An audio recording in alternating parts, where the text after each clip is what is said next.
Presiden Prancis Emmanuel Macron menyatakan serangan Amerika Serikat dan Israel ke Iran melanggar hukum internasional.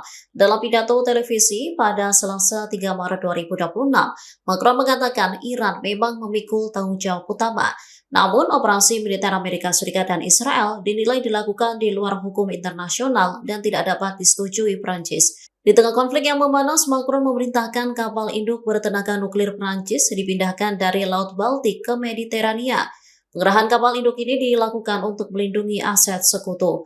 Prancis juga mengerahkan jet tempur Rafale, sistem pertahanan udara, dan radar ke Timur Tengah.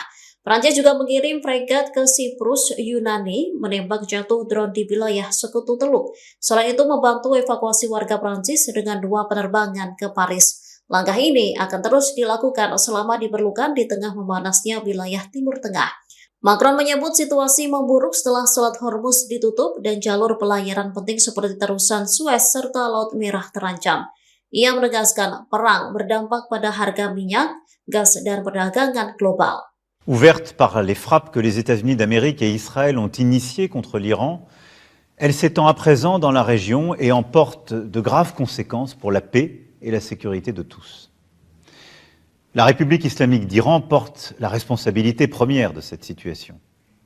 C'est elle qui a développé un programme nucléaire dangereux et des capacités balistiques inédites, qui a armé et financé des groupes terroristes dans les pays voisins, le Hezbollah au Liban, les Houthis au Yémen, les milices chiites en Irak, et qui a soutenu le Hamas et a toujours affirmé son objectif de détruire l'État d'Israël. C'est la République islamique d'Iran qui a une nouvelle fois, en janvier dernier, donné l'ordre de tirer sur son propre peuple. Compte tenu de tout cela et des négociations qui ne progressaient plus, les États-Unis d'Amérique et Israël ont décidé de lancer des opérations militaires. Elles ont été conduites en dehors du droit international, ce que nous ne pouvons pas approuver. Face à cette guerre en train de s'étendre et dont nul ne sait dire aujourd'hui le terme, ma responsabilité est d'agir pour protéger notre pays, garantir la sécurité de nos compatriotes et défendre l'intérêt national.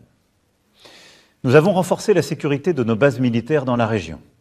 2 d'entre elles ont subi des frappes limitées, ayant causé des dégâts matériels. Et je veux redire ici mon soutien, ma confiance à l'ensemble de nos forces armées. Nous avons aussi renforcé la sécurité de nos ambassades et de nos intérêts présents dans ces pays. Et je demeure particulièrement vigilant sur ce point.